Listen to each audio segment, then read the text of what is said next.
I am so excited to be here today. I get to talk about Lensbaby. It's my favorite thing. Well, it's one of my favorite things. I got a lot of things that are favorite.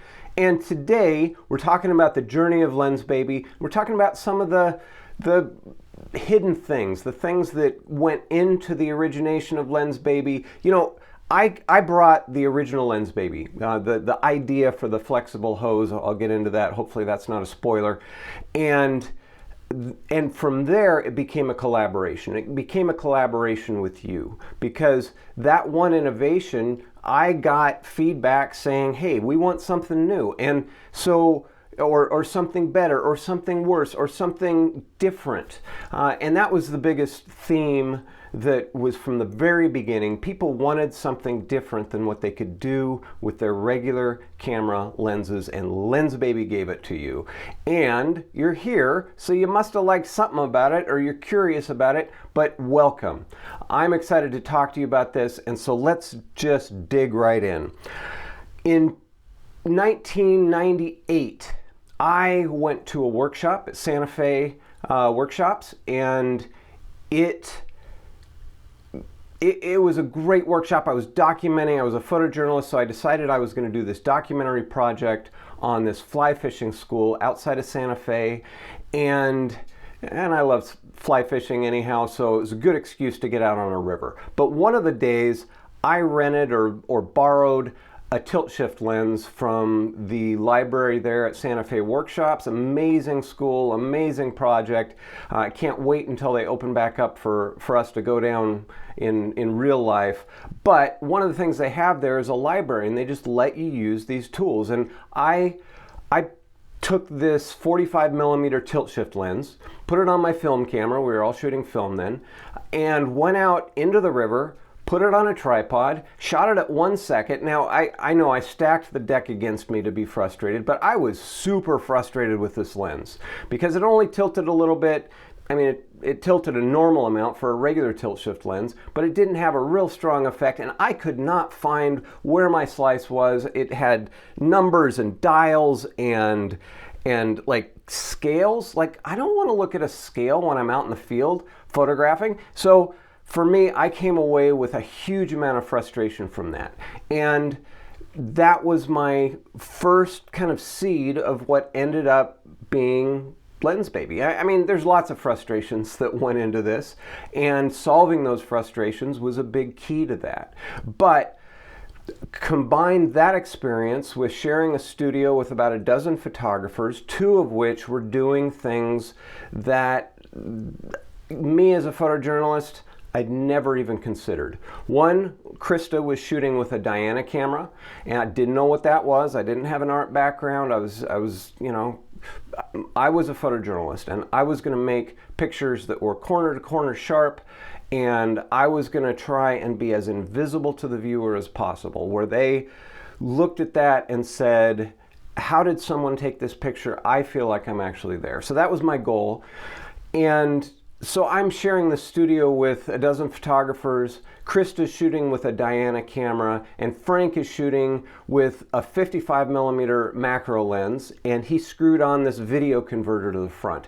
And okay, the images that both of them were making were unbelievable. Krista's in particular, in a show, like she printed a bunch of 16 by 20s and hung them on the wall of the studio, and I just walked up to these images where technically all of the things that I strived for as a photographer, she had not done none of them. I mean, the composition was great, but everything else, like, I didn't even know what this was. It was cross-processed, had no idea what that was, which was, I'm not even going to explain it. But it was crazy. The colors were all whacked, the focus was off, and for me, looking at those images, they inspired me to say, hey, what's going on here? What am I trying to convey? And am I missing out on something? Are my perfect lenses taking out some of the energy and the emotion that I can see in Krista's? And then in Frank's, he was shooting this fisheye converter on the front of his macro lens,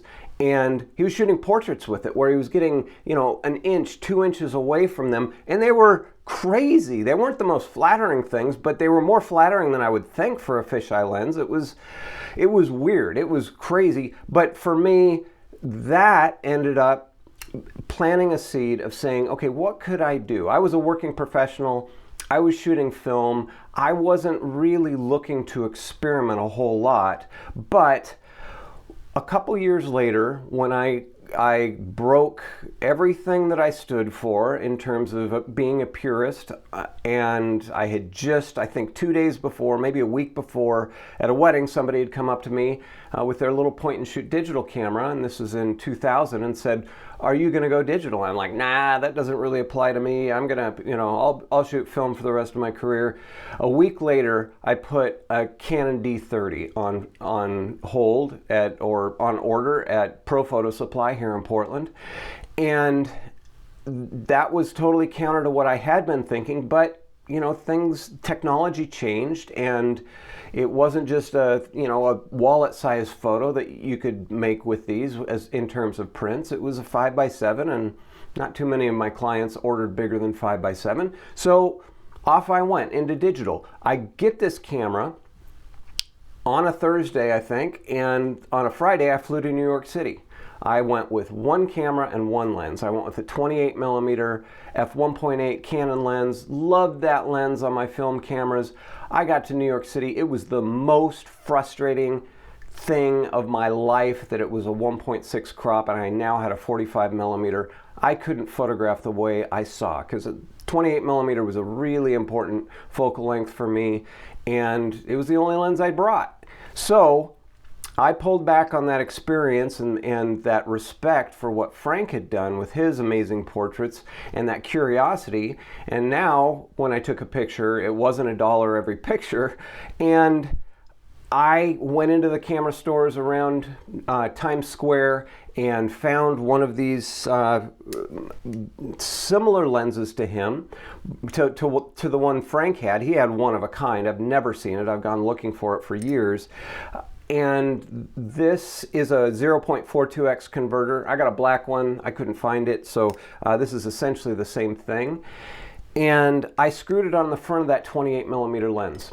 And it was just like, you know, it was $90. I was in New York. I wanted to shoot wide, and I couldn't. And Frank had done this thing. So he had planted this seed. I had wanted some special effects, but hadn't really taken risks in the past.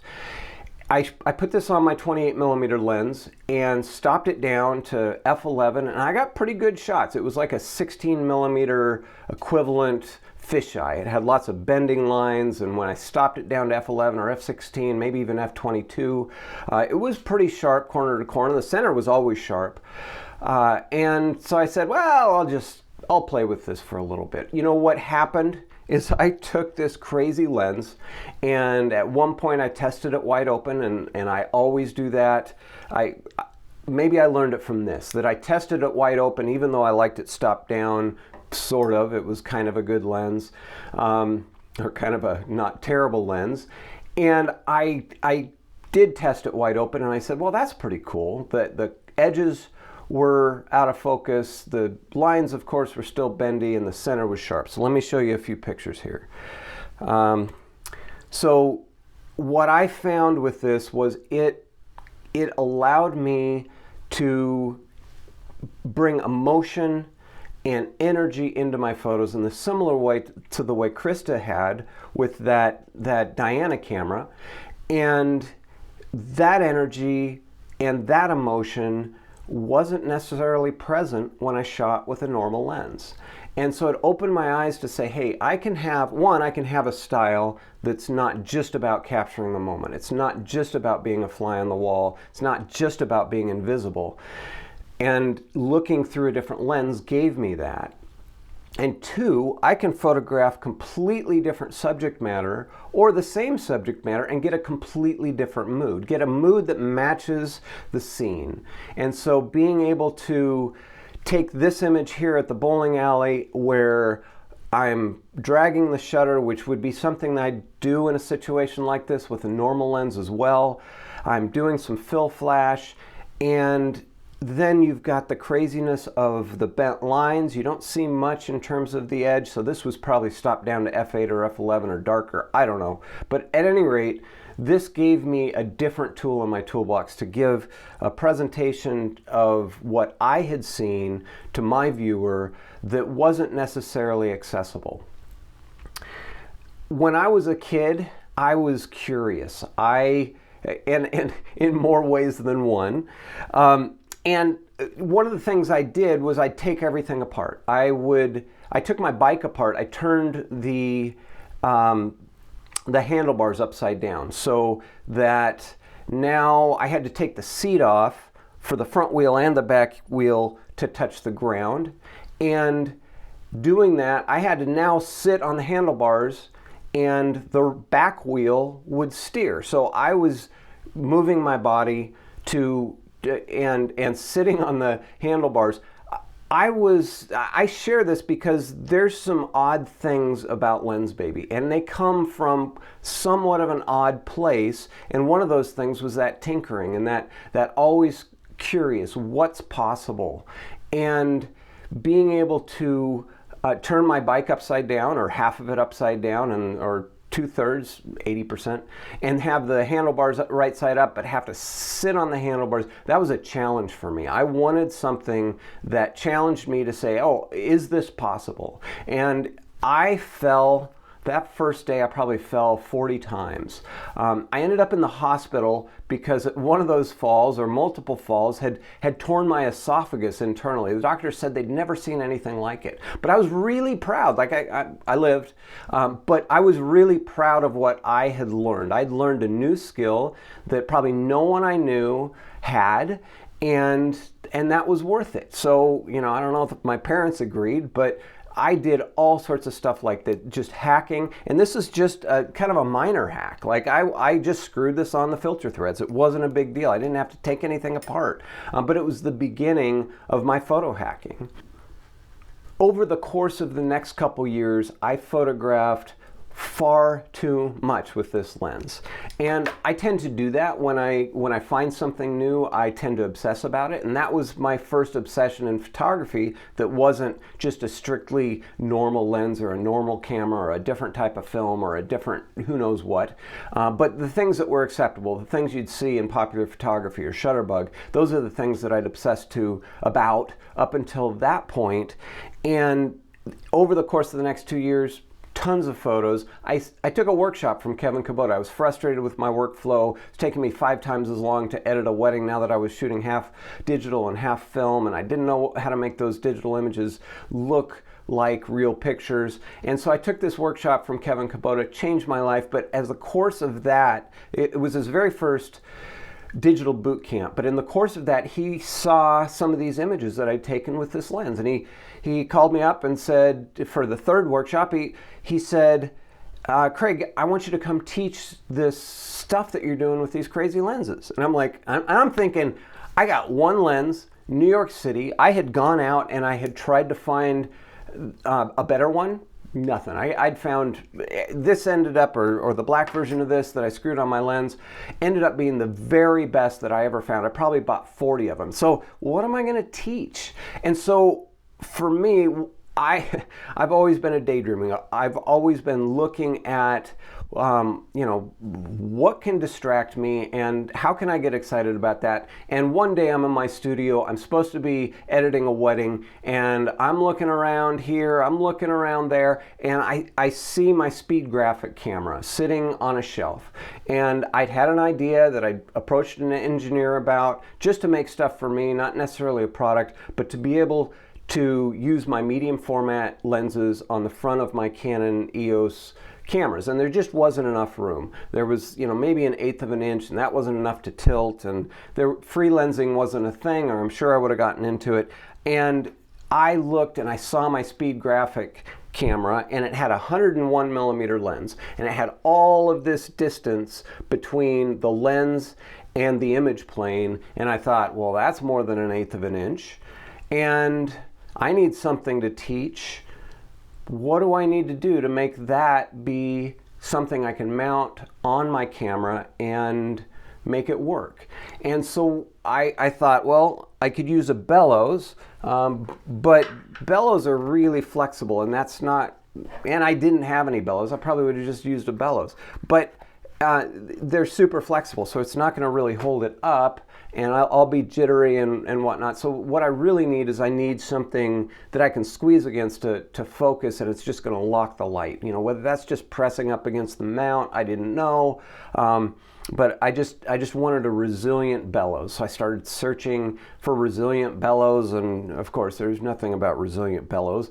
That's my word. And a few days later, I drove past a local hardware store and am just walking through going resilient bellows, you know, and just no idea. And I come across a shop vac, and I'll tell you, nobody has been more excited in the history of shop vacs to come across a shop vac. Here's a shop vac, and I look at the hose and I'm like, that's it. It bends, it holds its shape, I can squeeze against it. You know, it ended up being quite stiff, and this is the shop vac hose that I bought that day. I cut off the end and then cut off a section. It ended up being the exact length that I needed to get close focus, and then when I squeeze it, I can get out toward infinity. And I took it to a wedding that weekend, maybe the next day, maybe a couple days later.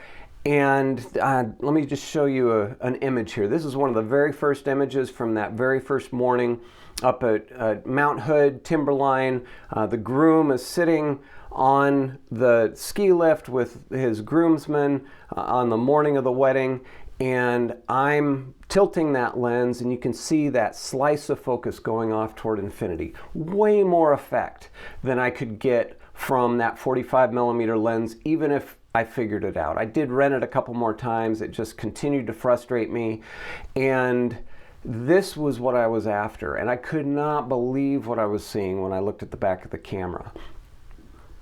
I look back at me as a kid and remember the curiosity that I approached life with. And it was not the same curiosity that the other kids approached life with. My friends would be playing basketball. I'd be staring at the rim, looking at the net, saying, you know, who thought of this way, this curlicue way to make the wires that would hold the net on? I was way more interested in that than getting good at my free throws or anything in basketball. And that curiosity has followed me, and that's what really led to the putting things together and the analysis of that rim as a kid, and 100,000 other things gave me the analytical kind of, I don't know, it's not really chops, but it is a background in just looking at things and saying, okay, how can that be different? How can these things go together? And how does that fit with this? So that curious kid on multiple levels it is a part of this project, and it's a fun exploration that kid gets to go through right here as I'm talking and learning and remembering these things. Well, the next step in the process was, okay, what else can I do? What other lenses? Similar to that 0.42x lens that I got in New York, and thinking, okay, there's got to be a better one.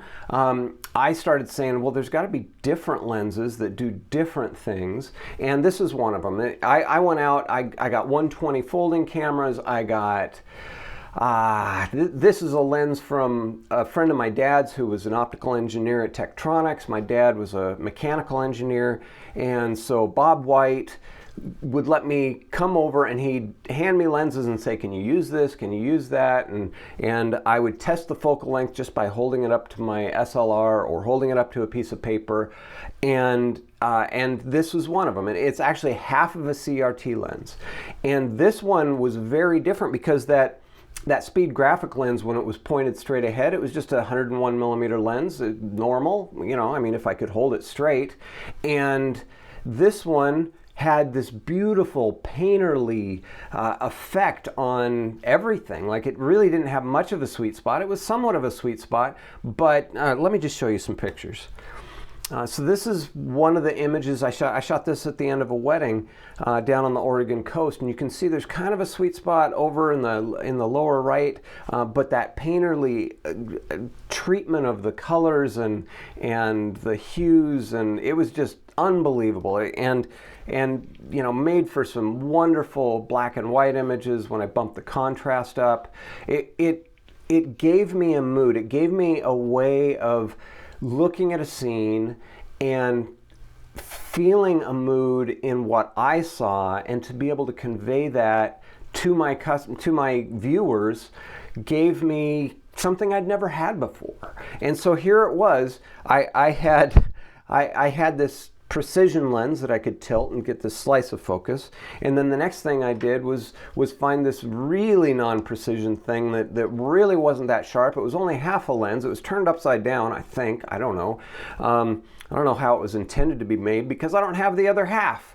But regardless, this was something exciting, and you can see here in this third image the playfulness, the sense of just emotion and connection that lens was able to create on the front of my DSLR was super exciting and super unique for me. I was able to give my clients images that were just so different than the other photographers had in the local community and you know, anywhere actually, the whole world. I had a unique lens nobody else had. I had something that could be done, and that's really the way, that ability to do something that nobody else can. I thought that's my edge. That's where I'm headed as a photographer. I'll always be able to stay ahead of what's going on, and have that unique style. But you know, it wasn't much of my images that were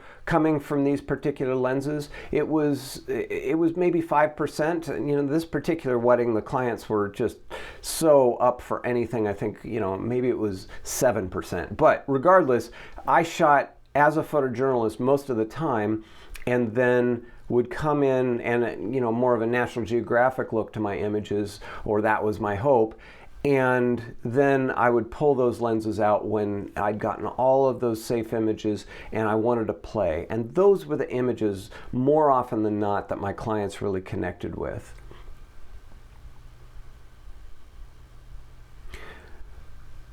If I look back to childhood and think about a parallel to this exploration and finding these crazy half lenses that I can shoot with, I remember having a tire swing in my backyard, and I would spin it, you know, probably 1,000 times and get it, you know, to shorten up. You know, it was like a 20-foot rope up into this huge maple tree, and I would spin it and spin it and spin it and spin it and spin it and spin it until I couldn't hold it from going back the other direction anymore. And the reason I did was I wanted to jump on that tire swing, and I wanted to spin as fast as I could and then go out and have it slow down. And I was so curious, like, how does that work? Why when I'm out and my legs are out and my head is out and my arms are holding onto the swing or the rope, does everything slow down? And why when I come in does everything go so fast? It's crazy. You know what was great about that experience and that obsession with how this worked or why it worked? It was fun. And that's what I found here. Even though there was this technical aspect of, okay, what's the focal length? Can we get it to focus? Can we find a piece of tubing that's the right length? And you know, drilling or machining a hole in a body cap that we can snap the tubing into. That's all like left brain stuff. But then I got to go out on the beach and play and explore what was possible, what this could create. And that's the spinning and the tire swing for me. I look back on that and I'm like, oh yeah, I was curious, but really I just had a fun experience. I got to spin and spin and spin and spin and spin and spin and spin. It was awesome. And that 20-30 foot rope, man, I could get a lot of turns in that.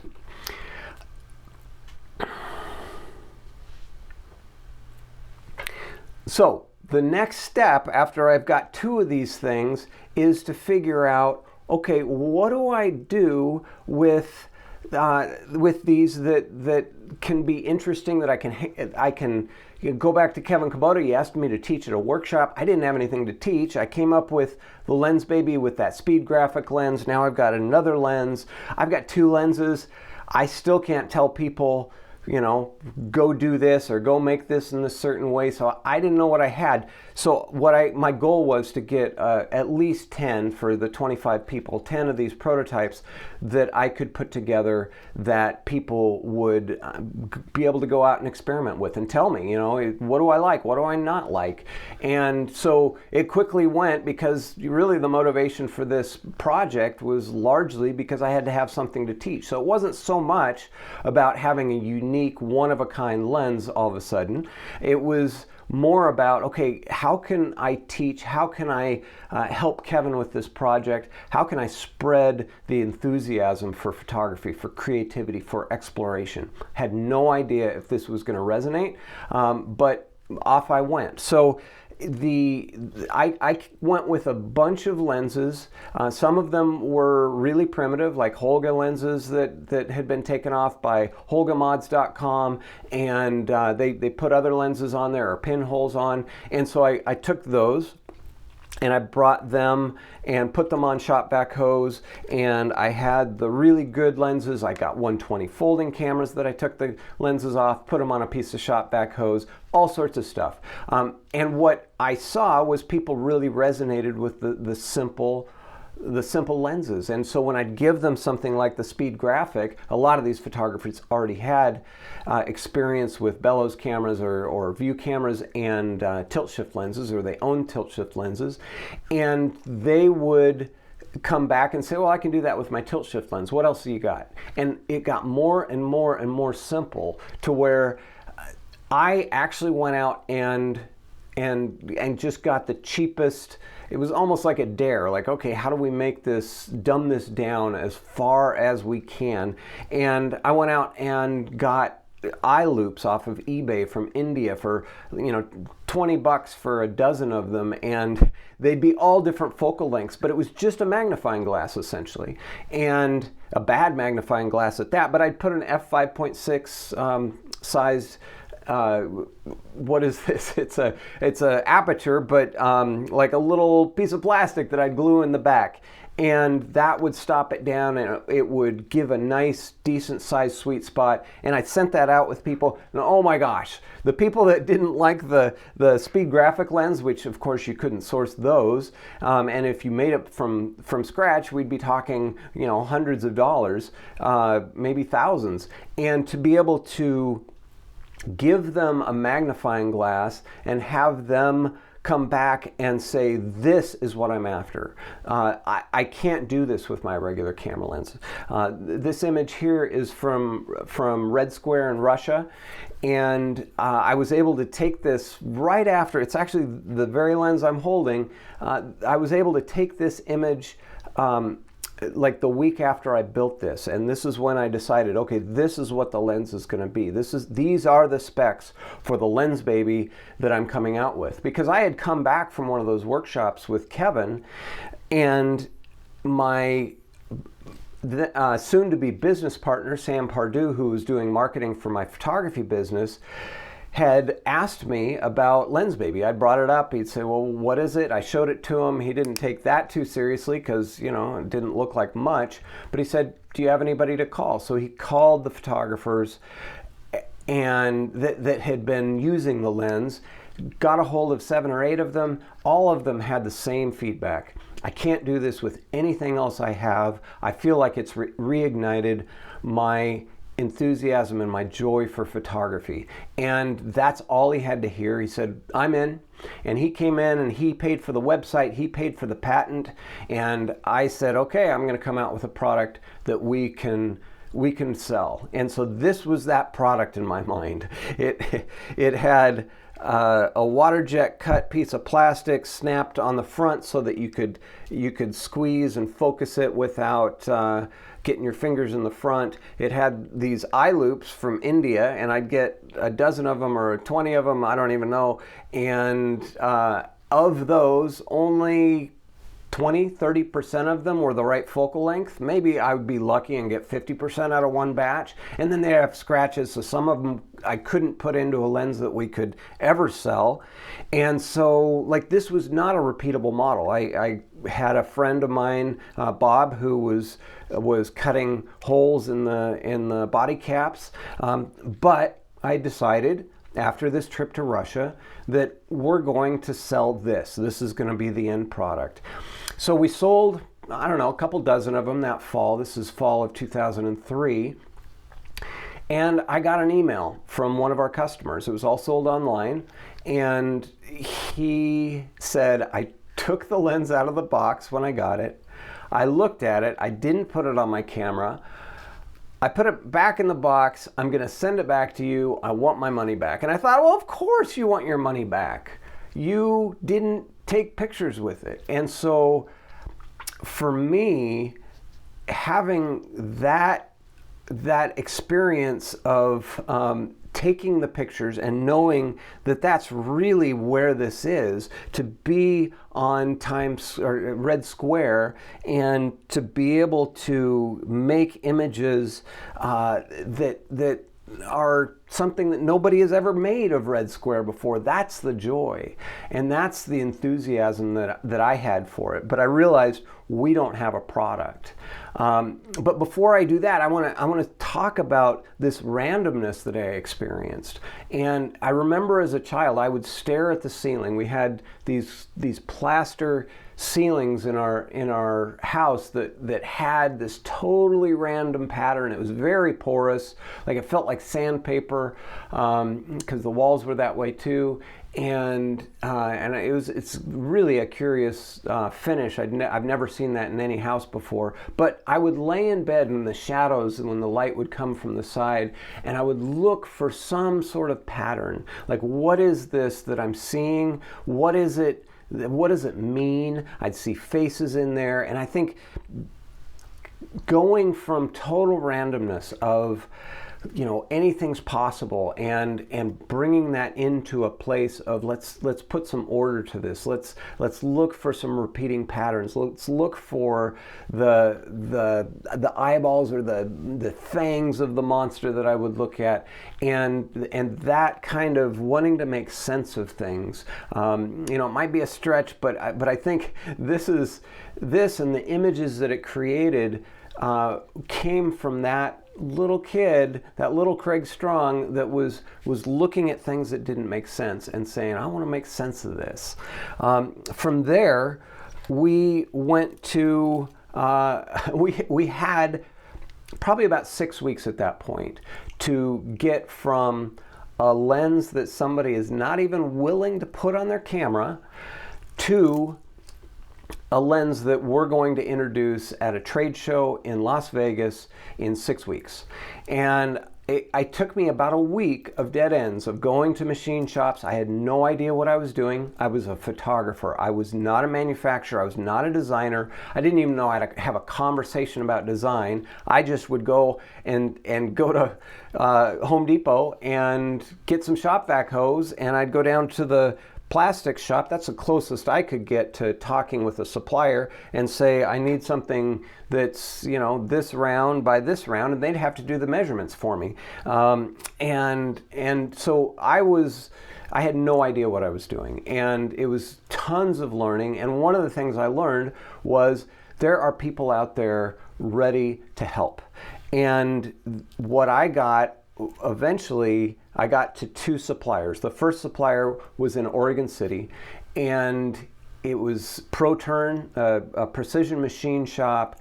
And I came in, I think all I wanted was a front lens cap. And I thought, oh, it'd be cool to make that in metal. That would make somebody actually put it on their camera. I don't know why I was thinking that. But the approaching Steve, who was the owner of a machine shop that wasn't very busy at that moment, and he was motivated. He wanted a new client, and so he actually took my idea and he said, "Well, okay, yeah, I can figure out a lens cap, but what if it screwed on to something that was metal?"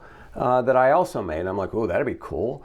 And all of a sudden my thinking started to get a little bit bigger, and then I said, well, can you machine hundreds of body caps so that they've got a hole in them that I can snap the tubing into? And he said, yeah, but I could make that out of metal too. And I'm like, my mind is blown at this point, because I'm like, wow, that's a real lens.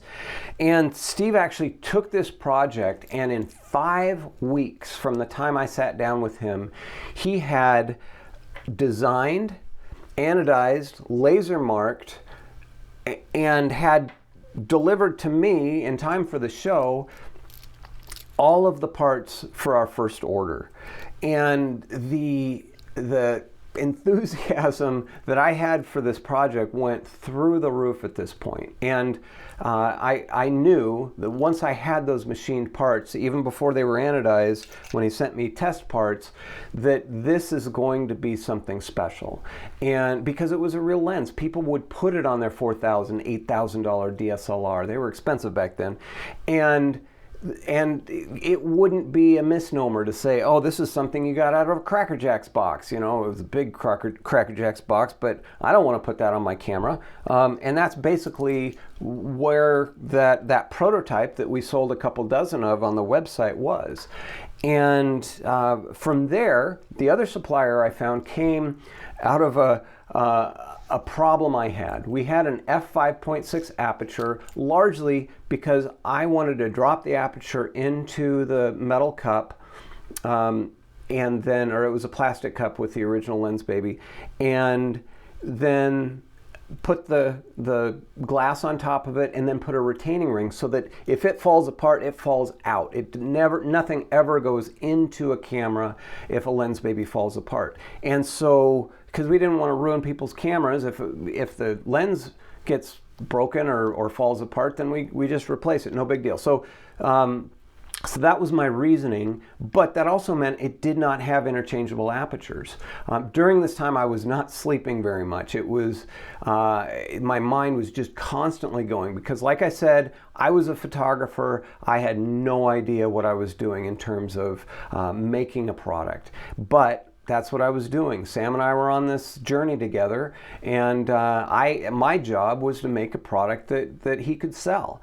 And in the middle of the night, 3:30 in the morning, I wake up and I'm like, what if we stop it down from the front? And I went online, I'm like, looking for old lenses and seeing where the apertures were. I didn't find anything. I had no idea whether this would work or not, but it's 3:30 in the morning, it's dark. So I had to wait until the morning, and this is an image here of my daughter once the sun came up, or it was Portland, so the sun made things brighter, and she came out and she was my test subject. And sure enough, not only did the f5.6 aperture that I was going to put from behind, that I taped in on the front, not only did it work, but it looked a little bit better, and it was a little sharper image, and the sweet spot had a little better fall off to the rest of the image.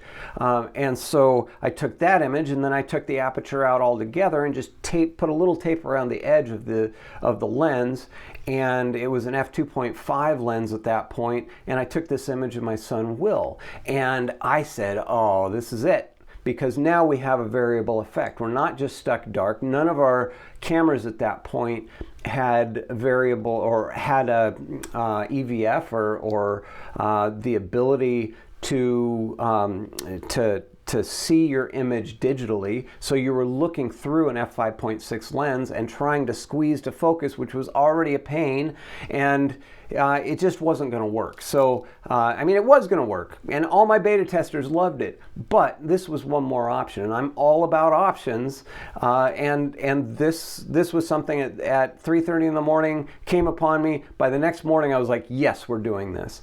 And I now am 11 days away from WPPI, and we had to figure out, okay, what's going to happen between now and then that I can actually figure out how to do this.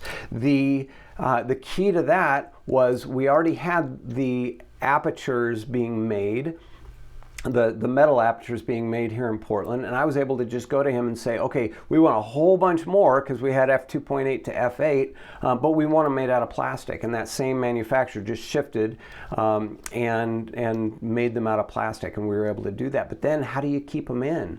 And so I had to brainstorm this, ended up with a square, big fat square O-ring, and the apertures would fall out when, sometimes on accident. But the O-ring, once you put it in properly, it was nice and secure, and so that was our solution. So 11 days later, we end up at the trade show, and off we go. The beauty of this entire situation, or the journey for me, was that we went from an idea that Sam said and the people that he interviewed said, this is something I want, to something that when we got to that trade show, it was crazy. We got mobbed. By the third day, we sold out the first 2 days. By the third, I was building them in our room at night, and by the third day, we sold out in probably a half an hour. There was a line at the booth before we even got to it, and I just went up for the rest of the day and was building lenses, and all of our beta testers from Kevin's workshops that were at the trade show, they were running them back and forth. They were coming up to the room and getting my built lenses and bringing them down to people who'd already paid for them and were waiting there at the booth. So it was a really exciting time, and yet another one of those moments that I'm like, oh, hey, this is actually going to be something great. And this is an image that we took on the trade show floor of Sam and B. Dyer and myself. Peggy Dyer was one of the early beta testers, and she brought her mom along. She didn't have anything to do. She spent the entire time in our booth, and we loved her. Couldn't have done it without her. So many stories like that came from these early days of Lensbaby. So we've got a lens now that has an internal aperture. I mean, not really, but it's inside the lens, but it's interchangeable. And as hard as it was to get in and get out, it did broaden the perspective of what people could do with that lens. And that all came out of the criticism that I received from that customer who said, your lens is not worth $70, and if it is, I don't want to use it anyhow. And he hadn't even put it on his camera. So this little crackerjack thing was worthy of criticism. And so that self-criticism that I was so defended against, or from other people getting that criticism, was largely because I was so self-critical myself and so introspective. But I look at all of those experiences as building to this experience where I was able to get feedback from somebody that was not positive, and yet be able to incorporate that in a way that actually served as a wonderful foundation for where Lensbaby went next. And from there, over the course of the next year, we actually, within 2 weeks of that trade show, sold out of all of our inventory, and we expected that our inventory would last a year. And Sam went full-time. I had 2 years worth of weddings still booked. So it was a pretty crazy time business-wise for a photographer who's now playing an engineer on TV. I hadn't even gotten to that point, but I was in a role that I was totally unfamiliar with. And eventually that went into the Lensbaby 2.0, same form factor, but it had magnetic apertures and a sharper, brighter lens. And then we took that sharper, brighter lens and aperture system into the 3G. This is a prototype. It's one of the early ones. We have an engineer who loves to see clear parts, so he can see exactly what's going on. So I'm glad that Bill loved that, and that we ended up with a mostly clear prototype here. But that was a whole other thing. Like there was so much going on. But let me show you some images with the new aperture system and from the 2.0 and the 3G, which were the same, to be able to capture these portraits of my my kids. This is probably at f2.8 or f4 on the 2.0. And then just be able to capture something really, really unique. And my kids, if you look back over the course of all of the photos of them, you'll say, oh, Craig was shooting or developing this lens and then this lens. And, sorry kids about the fisheye period as far as flattering photos. But to be able to get these images of my kids and give a completely different effect is really, really what I was looking for, and to get that, to be able to get that emotion from the images that of my kids' childhood that I would have missed with a sterile, straight lens. It's just, it's cool. I like looking back on that. I hope someday they will as well. So the 3G, if I look at this, I'm reminded of when I was a kid. I lived in the woods, and I would make live traps to see if I could outsmart the animals in the woods. And didn't hurt any of the animals, but it was this kind of like, how do I put this together with that in such a way that I can change and outsmart, or there were all of these things that for me they didn't matter to anybody else, but they mattered to me, and they gave me that opportunity to say, okay, this is what I care about, this is what I want to do, this is what I'm going to do. But this, I tell you about the traps because there is a real sense of that, we're moving, we're looking at mechanical options to be able to take this and lock it in place and then unlock it. It was really drawing on that problem solving that I had when I was a kid. From there, we went to the optic swap system. And the optic swap system was the Composer. This is the Composer Pro 2, but the Composer, and it had interchangeable optics to where instead of just having a single lens that was different, like we were selling before, different than any other lens on the market, we were now selling something that not only was it a different effect and a different type of focus, especially on the Muse, which was flexible bodied like the previous 3 versions, but it also gave you the ability to swap out your optics. So this came out in 2008, at the end of 2008, October, I believe, and it really broadened the number of options that we could give people, because you can see here I was even able to make a pinhole in a zone plate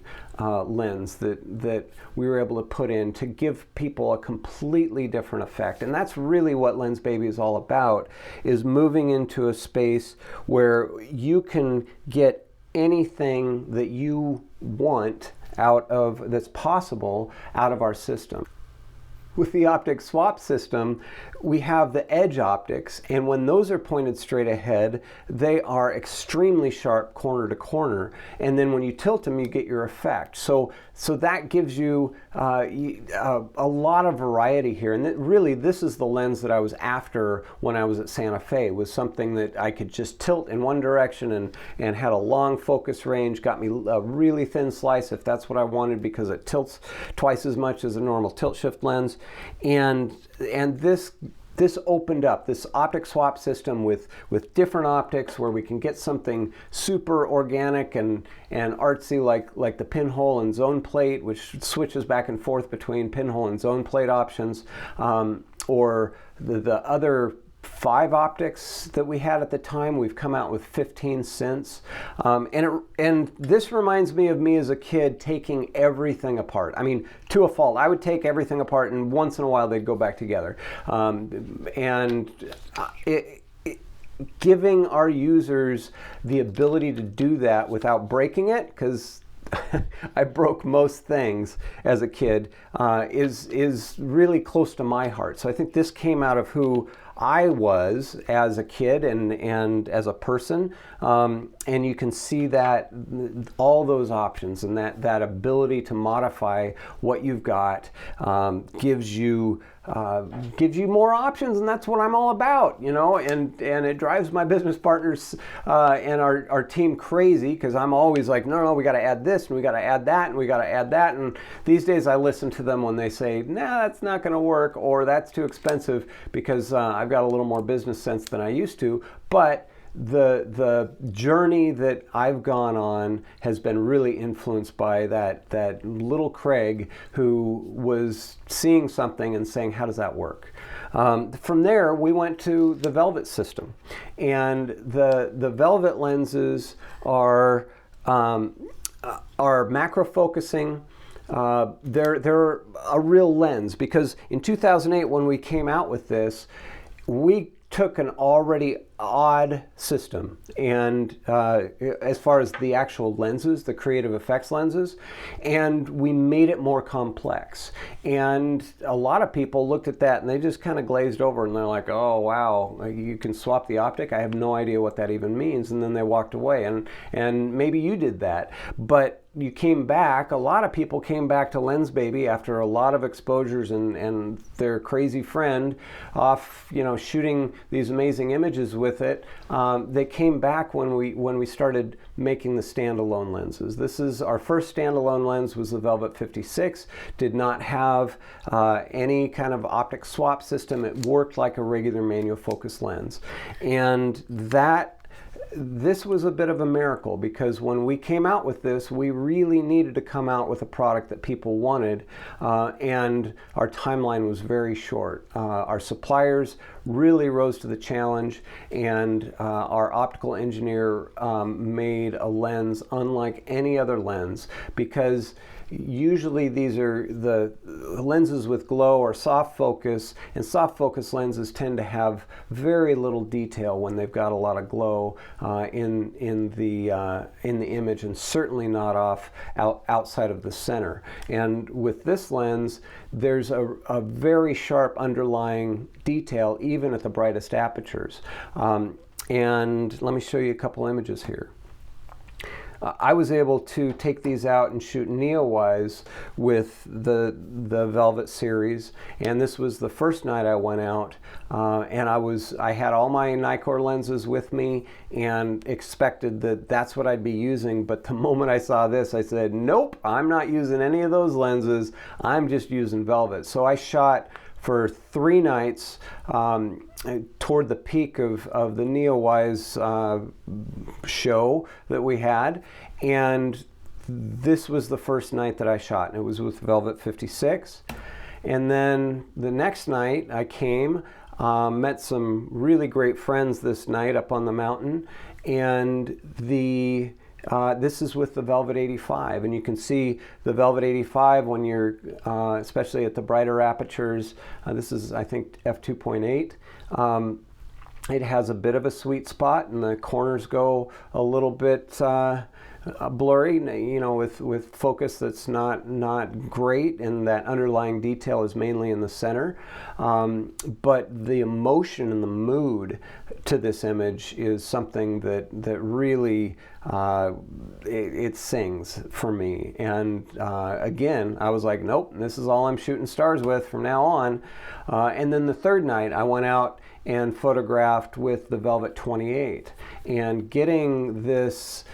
With this particular lens, this is wide open at f2.2 essentially, because we have a plus sign, because we didn't think anyone would want anything that glowy. We wanted people to know this is over the top, but it wasn't over the top for me in this situation, to where the detail underneath that glow, even though you see those big halos around the bright stars, that the detail underneath the glow and even off in the corners is really sharp. So this really is my favorite Velvet, and these lenses are, for me, an example from my childhood of having an engineer for a father who had a woodworking shop. He would would fix my toys with aluminum parts that he would do on the mill at work, and they were amazing. I remember being totally enthralled with this aluminum piece that he had fixed one of my things with, and like I didn't even care about the thing that much other than the fact that it worked now, but here's this beautiful aluminum hook that he put on there that fit my finger perfectly. It was way better than the plastic one that had been on it from the manufacturer, and it was exciting. And so for me, having appreciated that fine craftsmanship prepared me to say, okay, we can give people a product, and this has been our goal ever since, a product that you hold in your hand that says, hey, this is a work of art.